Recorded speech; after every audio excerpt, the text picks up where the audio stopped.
Chapter 6. The Questions of Gunākara. Then Bodhisattva Gunākara questioned the Bhagawan.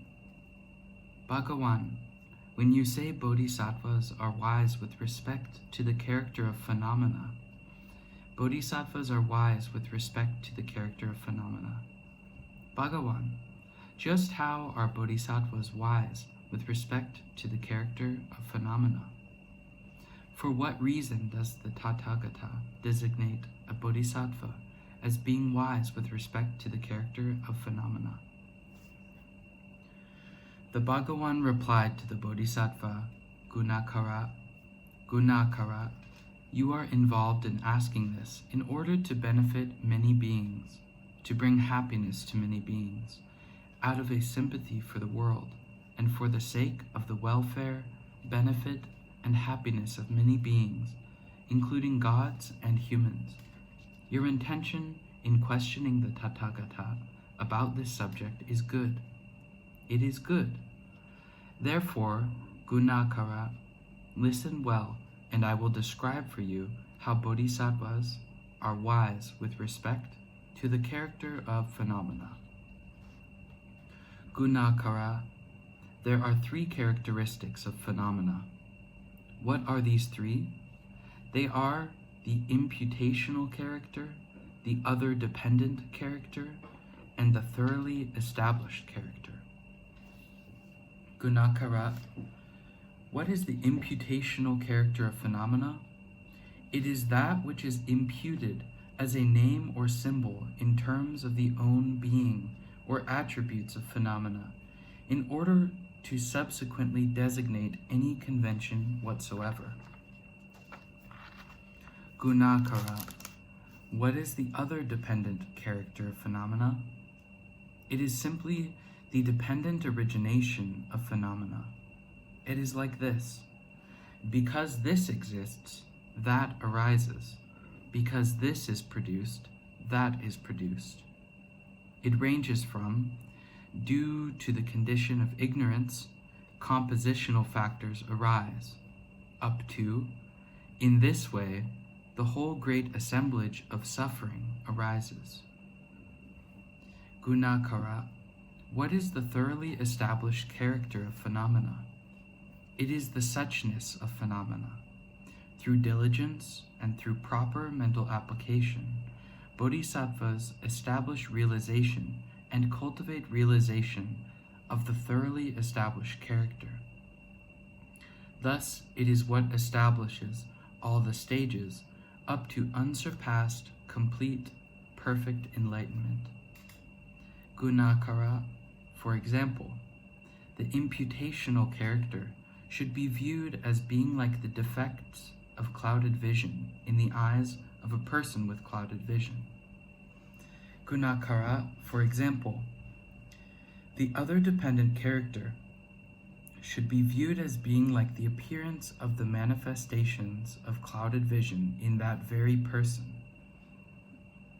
Manifestations which appear as a net of hairs, or as insects, or as sesame seeds, or as a blue manifestation, or a yellow manifestation, or a red manifestation, or a white manifestation.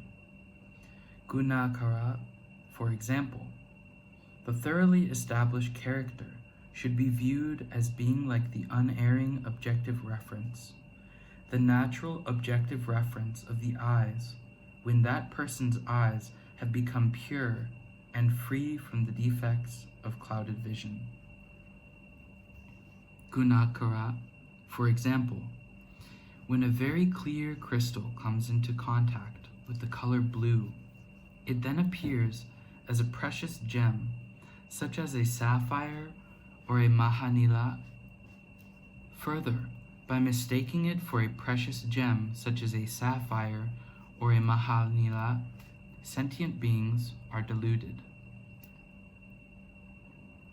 When it comes in contact with the color red, it then appears as a precious gem, such as a ruby.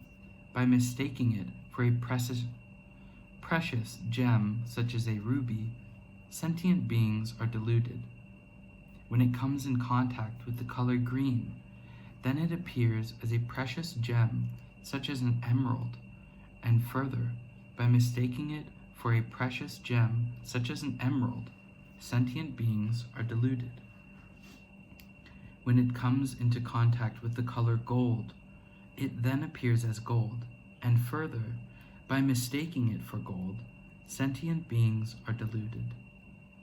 Gunākara, for example, you should see that in the same way as a very clear crystal comes into contact with a color, the other dependent character comes in contact with the predispositions for conventional designations that are the imputational character. For example, in the same way as a very clear crystal is mistaken for a precious substance such as a sapphire, a mahanila, a ruby, an emerald, or gold, see how the other dependent character is apprehended as the imputational character. Gunākara, for example, you should see that the other dependent nature is like that of very clear crystal.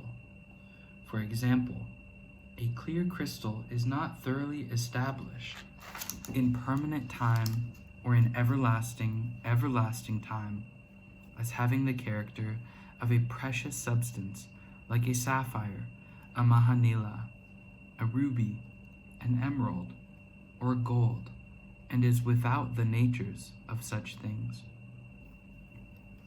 In the same way, you should see that since the other dependent character is not thoroughly established in permanent time, or in everlasting time, as being the imputational character, and is without its nature, it is the thoroughly established character.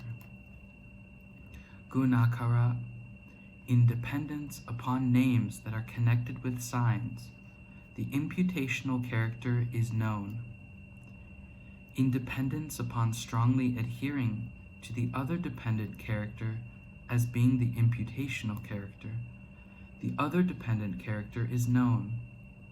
In dependence upon absence of a strong adherence to the other dependent character as being the imputational character, the thoroughly established character is known. Gunākara, when bodhisattvas know the imputational character as it really is with respect to the other dependent character of phenomena, then they know characterless phenomena as they really are. Gunākara, when bodhisattvas know the other dependent character as it really is, then they know the phenomena of afflicted character as they really are. Gunākara, when bodhisattvas know the thoroughly established character as it really is, then they know the phenomena of purified character as they really are. Gunākara, when bodhisattvas know characterless phenomena as they really are with respect to the other dependent character, then they completely abandon phenomena of afflicted character. When they have completely abandoned phenomena of afflicted character, they realize phenomena of purified character. Therefore, Gunākara, bodhisattvas know the imputational character of phenomena, the other dependent character, and the thoroughly established character of phenomena as they really are. Once they know characterlessness, the thoroughly afflicted character, and the purified character as they really are, then they know characterless phenomena as they really are. They completely abandon the phenomena of afflicted character, and when they have completely abandoned phenomena of afflicted character, then they realize phenomena of purified character. This is how bodhisattvas are wise with respect to the character of phenomena. When the Tathagata designates bodhisattvas as being wise with respect to the character of phenomena, he designates them as such for this very reason. Then the Bhagavan spoke these verses. When one knows characterless phenomena, one abandons phenomena of afflicted character. When one abandons phenomena of afflicted character, one attains phenomena of pure character.